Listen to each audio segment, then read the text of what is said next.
So welcome to the Diary of a CTO podcast. My guest today is Eugi Bartolo, an award-winning technology and product leader who operates right at the intersection of private equity, digital transformation, and value creation.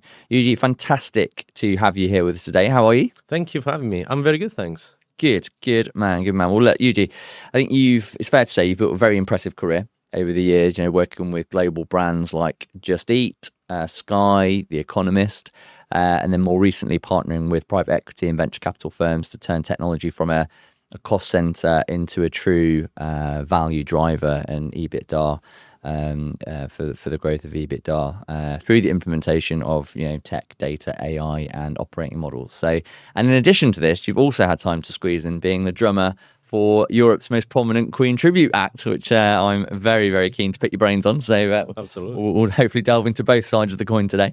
But let's start at the beginning, if we may. So walk us through, your journey to date in tech, how you got into tech in the first place. And I guess some of those key moments that shaped you as a technology leader today. Yeah, thank you. I basically was born in tech. I'm lucky that my dad used to be in computing moons ago. And so when I was 3 years old, I could already put my hands onto an AS400. Wow. And I don't know how, to this day, I don't know how I wiped the entire memory. And my dad wasn't happy. I can imagine. Oh, you didn't do that again? Yeah. And I think I did it twice. Oh, you did do it again? Oh, right, okay, fair play. Yeah. So again, he was like, oh, what are you doing? So I've always been around technology stuff. And we are talking about, really the days pre-internet as we know it, when modems were these massive boxes and were so slow, and it was just for small packets of communications for some small transactions. So I've been lucky to live through that internet generation, see how it grew, and been a witness of what it's become today. And so my career really started with networks, systems analysis, before moving to, let's say, the dark side in terms of more business-focused roles, business analysis, product management, delivery. So I've always been really hands-on, but at the same time, I've also had a very keen eye on the commercial aspects of things, really to try and understand how, really technology is not just about building something, but how can technology support a business and its people and its customers moving forward? Yeah, absolutely. And that's a really interesting piece of your career that, certainly from our previous conversations, it feels like you see tech as the enabler to the business outcome. And you've obviously got a strong reputation within the PE world now, and I'm sure you've seen that kind of a number of times, using technology as the kind of value creation lever. But what does it actually look like in practice, and kind of where do you see most businesses still getting that piece wrong? Yeah, looking at technology in isolation rather than part of the entire organization to drive value. I've seen some really strong teams and organizations where technology is embedded in each process, in each workflow. So rather than being its own thing and its cost center, it's an enabler. It's a value add for the entire organization. Sure. And when you kind of look at business, I know we've spoken in the past about sort of executing like 100-day plan, sort of post-investment. So what are the kind of critical technology and product priorities that you look at in those first 100 days to kind of drive momentum? Yeah, I mean, the first 100 days, in my view, are about setting the tone. You can't realistically solve everything immediately. So really, you need to look at the initial view of risks, subway posture, key personnel dependencies, or things like any technical debt or data problems, data issues. Then I will look at quick wins to try and understand what visible progress could be made within those 100 days. And then we'll be finally aligning the technology roadmap with the business objectives to support those really right from the offset. Okay, cool. And how do you go about articulating that to the board? Because I guess when you're kind of coming in and trying to affect change, especially when it's maybe something around like technology strategy that might not necessarily come as easily to the rest of the board that maybe from a non-technical background, are there any sort of tips or tricks that you use to try and articulate that and sort of win the hearts and minds of the board to execute on that sort of strategy? Yeah, I try to speak a language they would understand. No technical jargon at all. Really try and tie everything with value, with business objectives, but absolutely no technicalities, because you will lose immediately their attention and their interest. Although I worked with some, let's say, fairly technical board members and CEOs who were interested in understanding the lower level of detail, but I would do that offline, as opposed to inside the boardroom with everyone around. Yeah, absolutely. You want to avoid the glossy-eyed effects, don't you? That's right. Wherever possible. Okay, cool. And you've obviously been involved throughout the years on the pre-investment side with regards to tech and product due diligence. So led kind of both the buy side and the sell side of technology due diligence. But when assessing a business, what are some of the key signals that you look at to see if you feel that the business will scale and that you can use technology to scale? When I do due diligence, I look at signals. So are there any fundamental structural issues there that would put, let's say, the investment at risk, or at least make the first 90, 100 days more difficult? Or are there things that are risks that can be managed and mitigated that are more known? For example, technical debt. That I put that not as a structural risk, to be honest. I put that as something that, the teams are aware, it just needs to be tackled. What else? I look at again, key people dependencies. What happens is that if that particular person leaves or what happened, whatever. And so is that knowledge disseminated across the teams? Is there clarity around roadmaps, around certain milestones and objectives? And also we'll look at fairly high level, depending on the level of due diligence that people want to take. But I will look also at the overall stack and architecture. I wouldn't go down the level of the code base, but understanding how certain things are plugged together or not, and what opportunities are there with system integration, data, and so on. So I guess that's, isn't it, the key word there is opportunity, because sometimes you might look at something and think, actually, this maybe isn't connected in the right way, but a few kind of minor tweaks and the fact that our business has got to this point without this sometimes is quite a, almost like a hidden treasure trove, isn't it? That, can come in and really implement something that could drive them onto the next sort of level. So, oh yeah, absolutely. Like so many times I've seen people doing a lot of manual work, and despite all that, we're a very successful business. So you would say, imagine if they had, integrations, automations, RPAs, and all this sort of stuff. Nowadays, obviously, AI in place, what they would be able to do. Yeah. I think we made it 8 minutes without talking about AI, which is impressive. But, it obviously is such a huge part of what we're talking about here today. And, it's amazing, isn't it, in the world of the evolution of AI, and particularly Gen AI, and how it's really affected and adapted so many business models very, very quickly, and especially SaaS businesses, right? And how they've had to kind of pivot and adapt and, sort of change their market offering. But interested to understand from your point of view, if we sort of look past the AI hype, how are you, where are you seeing kind of AI genuinely create these kind of competitive moats, and acting as a kind of a revenue stream for businesses today versus just something that everyone's like, well, let's like hop on the bandwagon and introduce a load of AI for the sake of it. What's your thoughts on that? I think AI is successful in a business where it's deeply embedded into a workflow or a product experience or something that really matters from the economics perspective of the organization. From an engineering standpoint, I'm seeing some really amazing things that are being built through AI via, what is called nowadays vibe coding. Yeah. And I think even myself, I'm trying to vibe code my own platform. Right. Okay. I'm amazed at what AI is doing. Yeah. Obviously, you need to be very good in terms of having the right vision, prompting in the right way, be Yes. very, very specific, Yes. no ambiguities and all that. Yeah. And once you kind of learn the trick, you can build something really powerful. Yeah. And I'm no longer a developer. I can lift the bonnet and see how code is structured.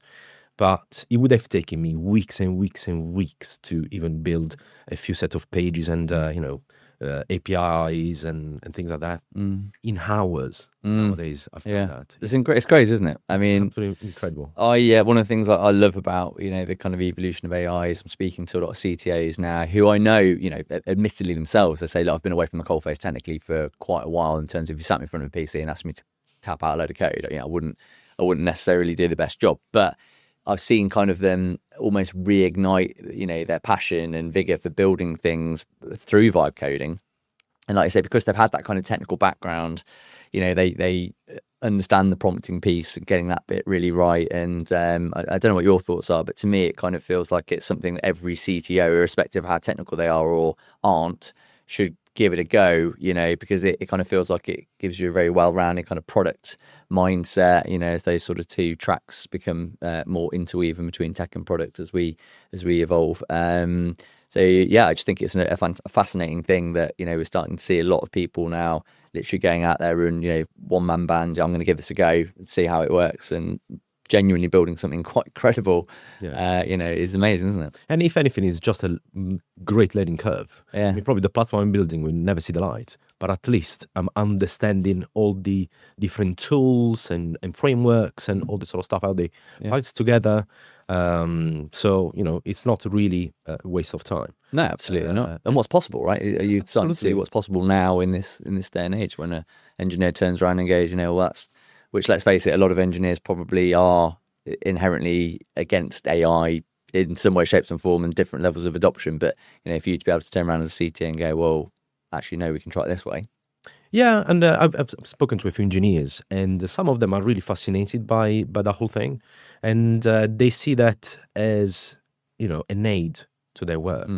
So unlikely they will, blindly trust whatever the AI builds, but they would do a level of review, make sure that everything's tied up well and it's clean, and then they will commit to the code and everything. Instead of line-by-line production done manually, they can use AI and they can just be reviewers. Yeah, absolutely. It's, I think the adage I always use, people that kind of really are effective with AI, they see it as the tool rather than the solution, and it's like anything, isn't it? You could put a paintbrush in the hands of Picasso and could create a masterpiece, or you could put a paintbrush in my hand and I would create a half looking dog type object. But it's the same kind of thing, isn't it? It's like it's very much a tool used in the right way can absolutely 10x someone's productivity. But what are your thoughts then on how we structure teams moving forward? Because it is, whenever we do like CTO roundtables or that kind of thing, it's definitely one of the recurring themes that we're hearing of with the evolution of AI and, let's face it, probably the quality of code that you're able to now extract out of an LLM versus hiring a grad engineer straight out of university. It's kind of like that in terms of productivity and what you can get out of it. And obviously it's substantially cheaper to use an LLM than it is to pay somebody a salary. But then you're sort of creating this air gap of talent in the team, like further down the line. And at the moment, like you say, a lot of senior engineers, they're super dangerous with AI because they're using it in the right way and they understand from their background how they can validate the output and all that kind of thing. But how do you foresee the sort of structure of teams evolving in light of this dynamic? And what do you think companies need to do about it? I think there's more, let's say, empowerment. There can be more empowerment to product teams. They can prototype more quickly. Yeah. I'm not saying the product teams will deploy stuff to production straight away. Absolutely not. But all I'm saying is that they can at least more quickly put some of the vision into a bit of reality. So quick prototypes and stuff like that will take a few hours rather than weeks and weeks working with engineering teams. So what I can say is that product teams would develop their very primitive prototypes and so on, and then they would take this prototype and discuss with the engineering teams. They will build a more obviously refined, stable solution. Obviously, when you mentioned a very good point around, what happens to graduates and what happens to these guys, it's a very good point. So, you read about all the doom and gloom around AI, removing jobs and canceling certain capabilities and skills. But I think probably people need to shift the narrative a little bit. And hopefully, I would imagine so. Universities these days encourage students to learn about AI, how to use it, and really how they can make the most out of that, so that when they approach the job market, they are a bit better equipped to what the current landscape looks like. I totally agree. I think, it's very easy for me to say, like, 20 years into my career now, and obviously, if I was a grad looking for a job now, I'll probably find it a very tricky, and scary situation to be in. But I do think it begs the question that, we're not going backwards, right? This is the scenario. This is the landscape now that all people have to adopt. And I think it does push the emphasis back onto the individual a little bit of, rather than being a grad with the kind of victim mentality of, it's impossible to get a job. It's like, well, why don't you go out there and learn about vibe coding and, start really ingratiating yourself into the way of doing things now? And, if you turn up to an interview and, maybe you haven't had much demonstrable experience as a software engineer yet, but you're able to go, well, actually, I've kind of built this product from scratch. Here are a few prototypes, POCs, that kind of thing. You're probably going to get companies going, this person's got the right mindset, and give them the time and a day to bring them on board and, and train them up and scale them up. So I do think it pushes the emphasis back onto the individual more, because, like we said, it genuinely is possible now for one person to be sat in a bedroom and build a software product. All right, it might not be the most robust thing in the world, but it's possible, right? And I think that's something that grads probably need to take on board. I think they need to have that curiosity. They don't need to be afraid of what these current tools and platforms can do. They need to embrace them. Absolutely. Yeah, it's a mindset, isn't it? Which again, like I say, it's very easy for me to say, but I do fundamentally agree with that. Around scaling teams, you've worked extensively on global team scaling, and implementing kind of target operating models and that kind of thing. So how do you design a technology organization that can scale efficiently while still delivering at pace, especially in kind of a PE-backed environment? Do you have a particular sort of manual kind of go-to as to how you position teams and how you scale them? To me, a scalable tech organization really starts with clarity on ownership, priorities, and decision making. I typically go for a bit of a lean and mean approach. Okay. And then, because then it would allow you to grow rather than the other way around.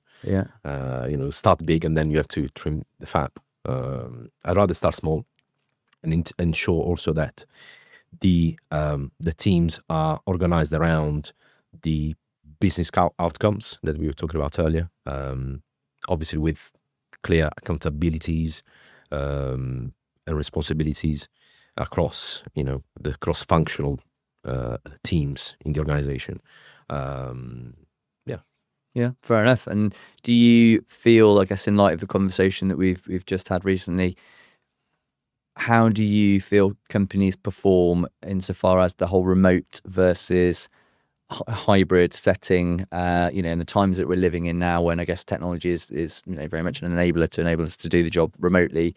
When you're going into a business, do you have any particular thoughts on, the operating model that you try and put in place around, spending time together in person versus remote? What are your thoughts on that? I think it's important to have that face-to-face, in real life, if we'll experience. I'm all for a sort of hybrid approach. One of the very few positives around the COVID time, the good old COVID, is that organizations had to learn, trust people, being at home and carrying on with their lives and jobs. as opposed to 9 to 5 Monday, Friday in the office to show the face. Yeah. I know a lot of organizations pre-COVID were already very forward thinking and already promoting hybrid work. Some others that I worked were so against it because they thought, oh, you're working from home. For example, the plumber is coming, so I need to be home. Okay, you're working from home today, so you're taking a day off. No, I'm not. Look at my calendar. We're going to speak at this time, this other time. Yeah. So I think the in-person experience really helps creating rapport with other people, especially people you have to work very closely with. But at the same time, you need to have that, provide that flexibility, and you need to have the right governance in place and engagement points so that even if you are remote, you will still be able to be part of the whole team and produce value. Yeah, I totally agree. And I think the key word that you used there, which massively resonates with me, is trust, right? And it works both ways, doesn't it, at the end of the day? Yeah. And I think that, in a we're quite a remote first business. We've got people in Manchester, Newcastle, London. And, fair enough. Maybe some days people don't do a full day, right? It's just something you've got to expect that if you're not necessarily in their full eyesight, you can't necessarily guarantee they're going to do that. But I think after a certain point, irrespective whether, people, enjoy working from home or not, people want to do a good job, right? I think if you trust people, they by and large want to make something work, and they're diligent and they want to build something for themselves. So I think if you always look at it through the lens of, assume trust is there first and foremost, you get met with, trust, right? And diligence. So I totally agree with that. And I think a lot of the companies that massively struggled in the pandemic were ones that just didn't have that culture of trust, and it was all about you need to be in my eyesight or you're not working, because their employees, quite frankly, had never had that freedom and flexibility. So when it came to the point where they had to work from home, they probably were slacking off, right? Because they never had that that kind of culture before. So I think it's sort of quite counterintuitive in many ways. But I do agree with you. Obviously, for what was an incredibly horrendous couple of years, it's had a real positive impact on the evolution of work and again, just like what's actually possible now. But I also agree with you, there's huge value in spending time together, but it's a case of spending time together for a reason. And I think people kind of sense that. If you're asking people to come together, most of the time people are like, yeah, of course, absolutely. And if they get something valuable out of it and they interact with people and they get something maybe that they wouldn't have got, sat at home in front of their PC, I think people, again, are massively keen to do that. But where I think some companies, unfortunately, are sort of almost snapping straight back to this whole presenteeism model of, slowly but surely turning the screws again to get people back in a little bit more. Yeah. I just think it's wrong. And actually they're losing good people. A lot of the candidates that we see come to market are those that have basically said, I was told a couple of years ago that we would never go back to a 4 or 5 day a week in the office model. And then lo and behold, it's happened. And they're like, well, I've literally geared my whole life up around, not being in the office 5 days a week now. I've moved a little bit further out. I take my kids to school every day, blah, blah, blah. And it's just they're losing genuinely good people as a result of it. So I think it will be interesting to see how things continue to evolve around that front. But you sort of hope you get to a point of sense, really. But a lot of it comes down to trust, yeah, and empowering people. Yeah. So people want to feel like they can make decisions. Obviously, knowing that they want to do the best for the business. Yeah. Without any personal agendas or personal interests. Absolutely.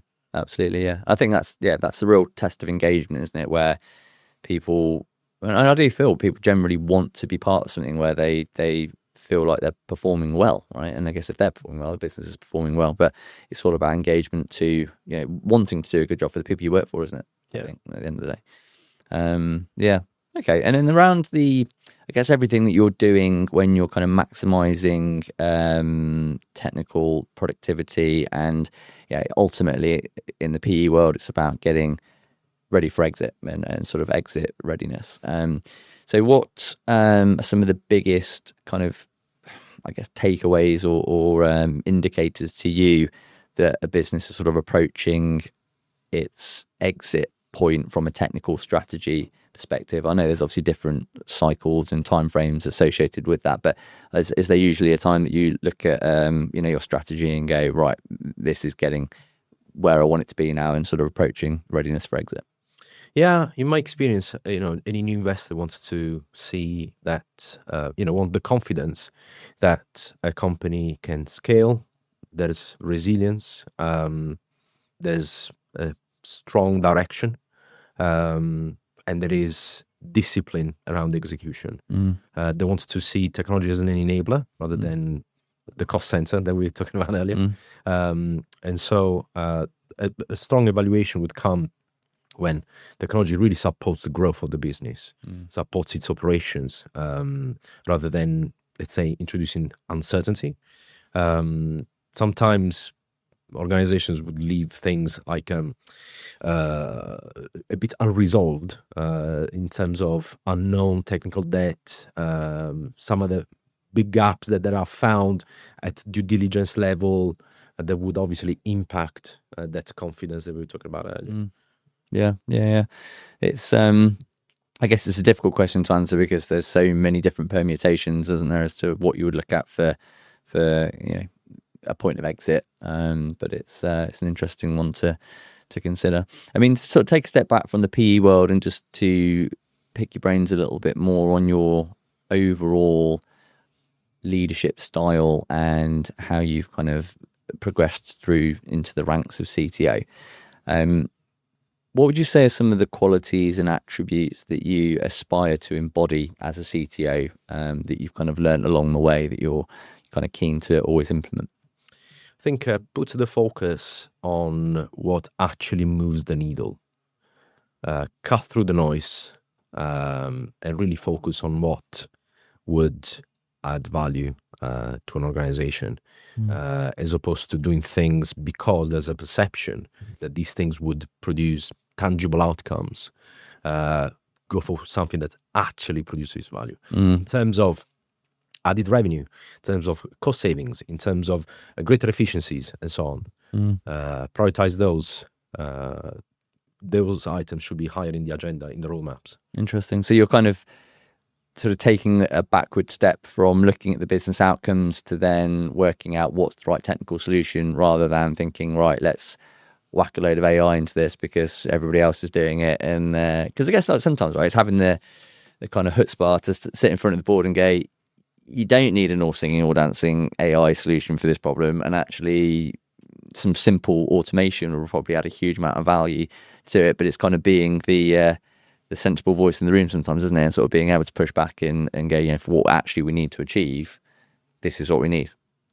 Yeah, absolutely. Like I've had multiple conversations with people saying, "Oh, we need to implement this AI platform because other portfolio companies are using it and they're seeing some great benefits." I'm like, "Hold on, you're not at this stage yet. You can't compare yourself to another company because you don't know, for example, the quality of their data set. Maybe much better than yours. So sort out the foundational level before jumping into something that sophisticated. Let's introduce some quick wins in terms of some automations and all this sort of stuff, rather than jumping onto this all singing and dancing AI tool or whatever it is." Absolutely agree. And it's funny, it's not even my money, and I care. I could be like, I spent 10K a month on this platform. But at some point, sense prevails. Yeah, and probably that's why I think many people appreciate my nature, because I really care. Even if I'm, in a fractional role, interim role, I do care. Because you want to help an organization really maximize any penny that they spend. That's something I've always been grown with. Yeah, you can tell that about you, and it's something that I think when to answer the question I asked you from my perspective, I think that sort of authenticity is huge and key. And I think obviously I speak to a lot of CTOs day in day out, and you can definitely tell the ones that are being fully authentic and genuine versus the ones that are probably saying what they think they need to say and maybe have a little bit of more of a hidden agenda. And I think just genuinely caring about the outcome of a business, people can sense that. I think that's really powerful. When you mentioned, obviously you got your hands on an AS400 at 3, and you've always been able to touch code and technology. What have been some of the biggest challenges that you've experienced along the way to becoming a CTO, and were there any particular skills that you've had to really work hard on to develop this kind of well-rounded skill set that you have today? I think I'm naturally a people person. I try as much as I can to create rapport with everyone, and it comes quite naturally. To some people, that can be a bit of a struggle. I'm lucky that is part of me, but I think that's one of the skills that would be very, very valuable for a CTO or any other, to be honest, a C-suite role. Things that I had to learn, let's say, the hard way, probably, well, quite a lot. How long have we got? How long? Exactly. Ooh, that's kicking us out. Probably something that related to, let's say, conciseness, straight to the point, avoid, all sorts of round, good, like be direct, be brutally honest, don't sugarcoat things. As opposed to saying things that people want to hear, I'd rather now, I've learned, like, rather give them the honest truth, the clear picture, because at some point the truth will come up. Yeah, that's a really interesting one you say that, actually, because I've definitely noticed that over the last few years. I mean, as a business, we're quite sector agnostic. We've got clients across lots of different industries, but I've just ended up doing quite a lot in PE over the last few years, and communication style, I've noticed, is actually kind of quite fundamentally different in the PE world. Not in a harsh way, but people are just literally like to the point. Like, if an email can be written in 3 words, they're going to write it in 3 words. Yeah. Because I guess you just get the sense of time is money, and it's like, we're here to get an outcome, and let's just like not mince about with it, and let's just crack on and do it. And I think that's now I hear you say that, very I can see that on the other side of the coin. Cool. Perfect. Well, look, I've really, really enjoyed the chat today. I think we've kind of covered a lot of good ground, and you've certainly shared a huge amount of value. I normally end with one question, which I ask every guest, but for you, I'm going to end with 2. All right. The first question is, what would you say has been your one favorite piece of advice that you've ever received throughout? It could be from a career context or a personal context, but just something that sticks with you for the journey that you would like to pass on to your fellow human. Don't be afraid. Like, there can be lots of different scenarios where you feel so intimidated. You get into a boardroom and you feel like a sheep around lions. Stay cool. Don't be afraid. Yeah. You are there to help others. You are there because people trust you. Yeah. And so be ready to have conversations in great honesty, rather than shielding and abstract yourself. So, yeah, that's a great one, and I massively resonate with that. I think getting any meeting, especially one that could be perceived as quite intimidating. Maybe it's a first set of group of people you've not met or whatever. I mean, it's easier said than done, but I think it is a fantastic piece of advice. The more senior you get, you're always going to have that element of imposter syndrome to a degree, aren't you?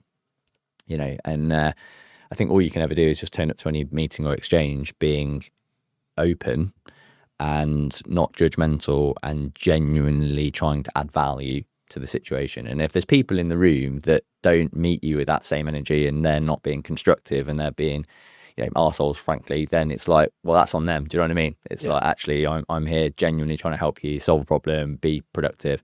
And if you get those kind of people, sometimes it's very easy then, I think, to sort of switch past the point of panic and go, well, you're all right, whatever. Yeah. Do you know what I mean? As long as you're being authentic and genuine. Yeah. So I think that's a really, really great point. And my final question, which you might have guessed by now, is what's your favourite Queen song? Oh, well, speaking of, wait a sec. Okay.